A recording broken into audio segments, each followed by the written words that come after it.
The tuk-tuk driver. Koeun had been driving tuk-tuk for 7 years when he picked up the woman who wouldn't get out. It was a Tuesday night, late past midnight. He'd been about to call it and go home to his wife and kid in Minchi district when she flagged him down on Monivong Boulevard. Young woman, maybe 25, wearing a nice dress like she'd been to a club or restaurant. She gave him an address in Towel Cork. "Sure, no problem," he said. "The fare would be good, across town, late-night rate." She got in the back without speaking. He pulled into traffic, heading north. "You have good night?" he asked in Khmer, trying to be friendly. Most drivers chatted with passengers. It passed the time. No answer. He glanced in the rear-view mirror. She was sitting very still, looking straight ahead. Didn't even seem to be blinking. "Long night," he tried again. Still nothing. Okay, some people didn't want to talk, that was fine. He turned up the radio slightly, a call-in show, people discussing politics. Boring, but it filled the silence. They rode north through the city. Traffic was light this time of night. Mostly other tuk-tuks and motos, some late-night street vendors packing up. Phnom Penh after dark had a different feel, quieter, edgier. Koeun had been robbed twice driving tuk-tuk at night. You learn to be careful. He glanced in the mirror again. The woman hadn't moved. Same position, same 1,000-yard stare. Something felt off. "Miss, you okay?" he asked. For the first time she spoke, "Just drive." Her voice was strange, flat, no emotion. "Yes, miss." He kept driving. They were in Towel Cork now. He checked the address she'd given him. It was close, just a few more turns. "Almost there," he said. She didn't respond. He pulled up to the building, a narrow apartment complex, dark except for a few lit windows. Middle of the block, quiet. "We're here, miss. That's 18,000 riel." She didn't move, didn't reach for her bag or money, just sat there. "Miss, 18,000 riel, please." "Nothing." He turned around to look at her directly. She was staring straight ahead, through him, not at him. Her eyes were glassy. "Miss, are you okay? You need help." "I can't get out," she said in that flat voice. "What do you mean, just?" "I can't get out. I live here, but I can't get out." Warning bells went off in Koeun's head. This woman was either drunk, on drugs, or having some kind of breakdown. None of those were good for him. "Look, if you're having trouble, I can call someone. Ambulance, police." "They can't help. Nobody can help." "Miss, please, I need to go home. It's late.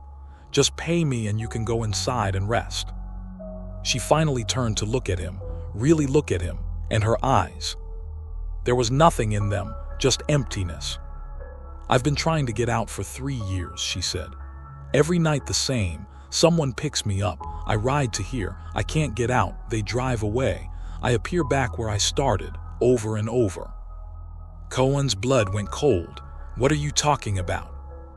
"I died here, in this building, 3 years ago, and I can't leave the route. Monivong to Towel Cork, over and over. I keep trying to get out, but I can't." "You're scaring me. Please just check your mirror." He didn't want to, but he did. The back seat was empty.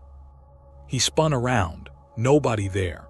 The woman was gone, but the seat was still slightly depressed, like someone had just been sitting there. "What the fuck?" He looked at the building. On the 3rd floor, a light was on, and in the window he could see a figure, a woman in a nice dress looking down at him. She raised one hand, not waving, just acknowledging him. Then the light went out. Koeun's hands were shaking so badly he could barely grip the handlebars. He turned the ignition, revving the motor, and got the hell out of there. Drove fast, reckless, not caring about traffic laws. Just needed to get away. He made it 10 blocks before he had to pull over and vomit on the side of the road. When he got home an hour later, his wife asked why he looked so pale. He told her he was sick, food poisoning maybe. She gave him water and sent him to bed. He didn't sleep. The next day he told himself it was a hallucination. Exhaustion and low blood sugar. Nothing supernatural. Couldn't be. But that night when he started his shift, he avoided Monivong Boulevard. Stuck to smaller streets, shorter fares. Came home early. His wife noticed. "You okay? You seem worried." "Just tired. This job is tiring." "You should take a day off." "Can't afford to." They had bills. Their son needed books for school. You didn't take days off when you drove tuk-tuk. Every fare mattered. A week passed. He started to relax. It had been a one-time thing. Weird, inexplicable, but over. Then on Friday night, he was waiting at a stoplight on Street 51 when someone got in his tuk-tuk. "Tao Cork," a woman's voice said. "Same address as last time." He looked in the mirror. The same woman, same dress, same empty eyes. "No," he said. "No, get out, please get out." "I can't get out, that's the problem." "I'm not driving you, get out." "You already started driving." He looked down. The light had changed.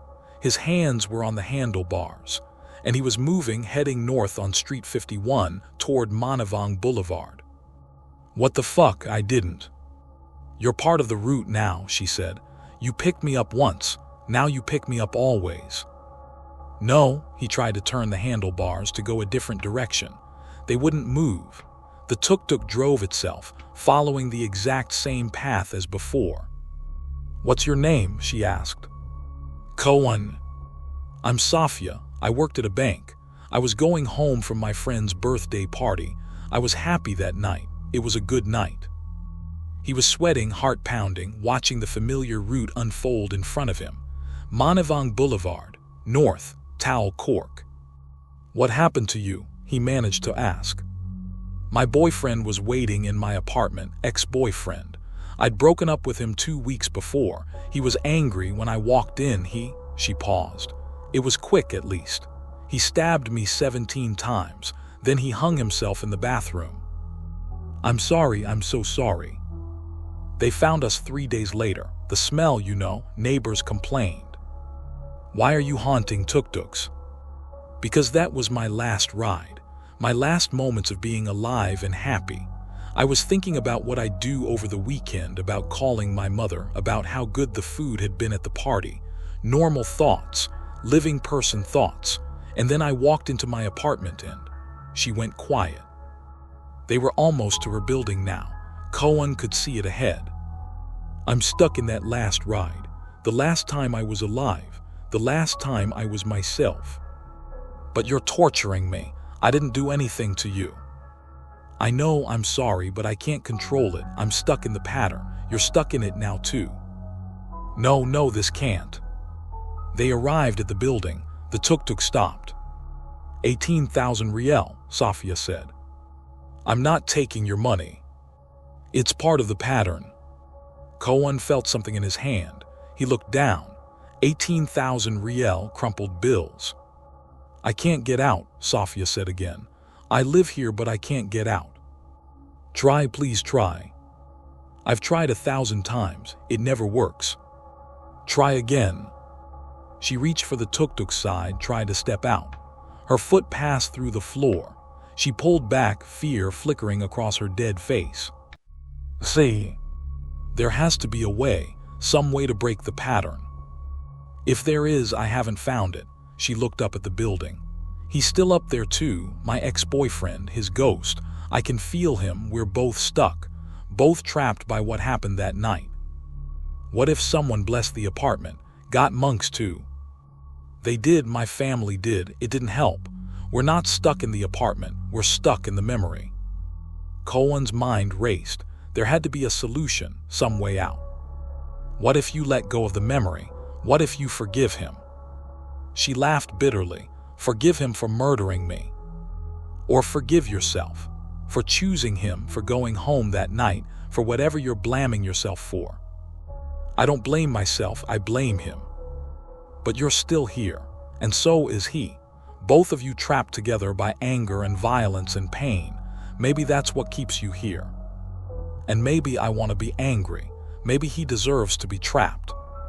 "Does he? Or is he just as pathetic now as he was when he was alive? A small, violent man who couldn't handle rejection. She went quiet. He's not worth this, Koeun continued.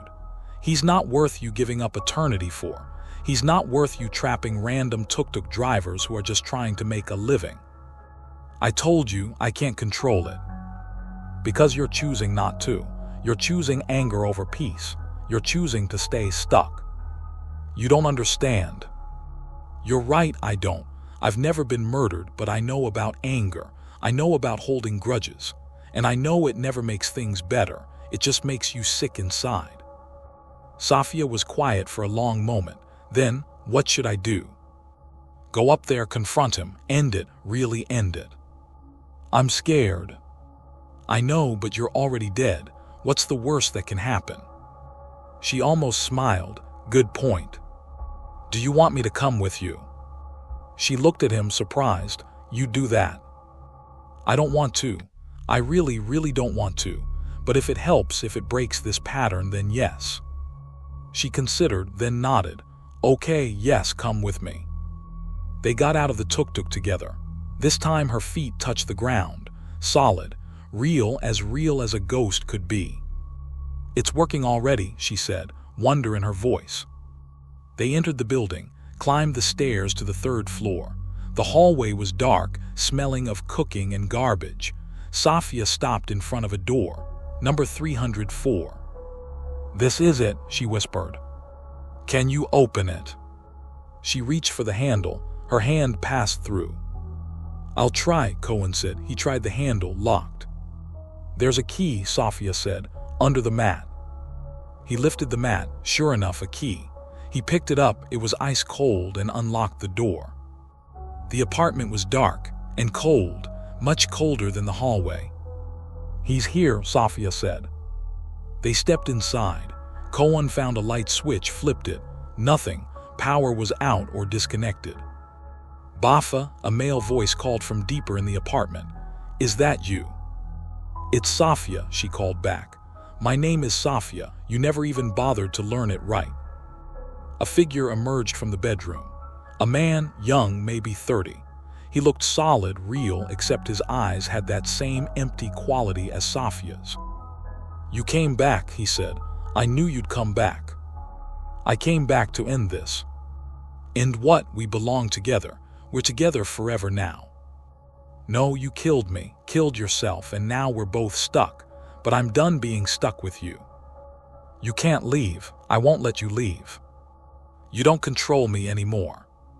The man's face twisted with anger. The temperature dropped even further. Frost formed on the walls. I'll always control you. You're mine. You'll always be mine. I was never yours, Sophea said, and her voice was stronger now. You just convinced yourself I was. And when reality didn't match your delusion, you killed me rather than accept it. I loved you. You loved the idea of me. You never knew the real me. If you had, you'd have known I was never coming back. Shut up, he lunged toward her. Koeun stepped between them instinctively, though what good he could do against two ghosts he had no idea. But the man stopped. He stared at Koeun. Who the fuck are you? A tuk-tuk driver, a witness. This isn't your business. You made it my business when you trapped me in your pattern. Get out. No, not until this is finished. The man snarled and rushed at Koeun. He braced himself, expecting to be hit or frozen or possessed or whatever ghosts did. But Sophea stepped forward. She grabbed the man's arm. Where she touched him, light appeared, not bright, just a soft glow. The man screamed and tried to pull away. I forgive you, Sophea said. What? No.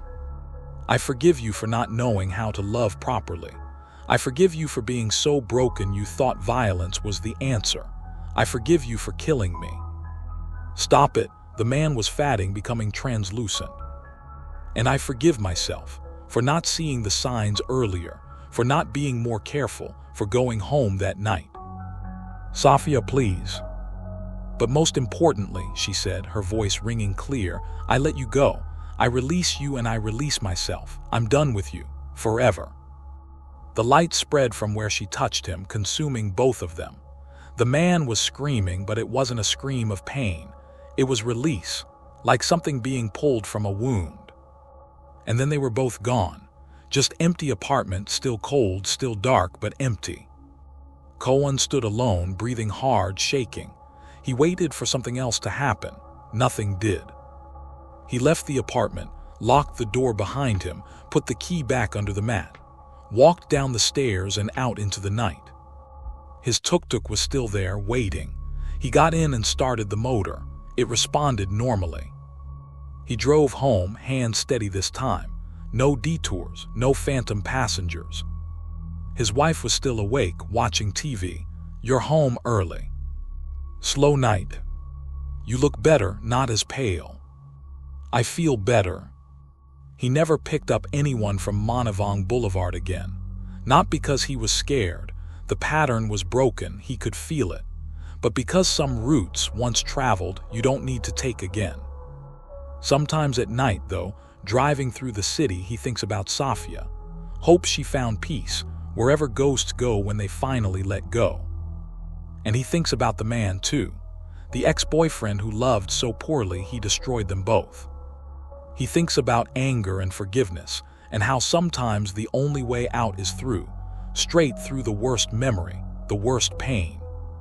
Facing it head-on, until it loses its power over you. He still drives tuk-tuk, still works late nights, still picks up strangers and takes them where they need to go.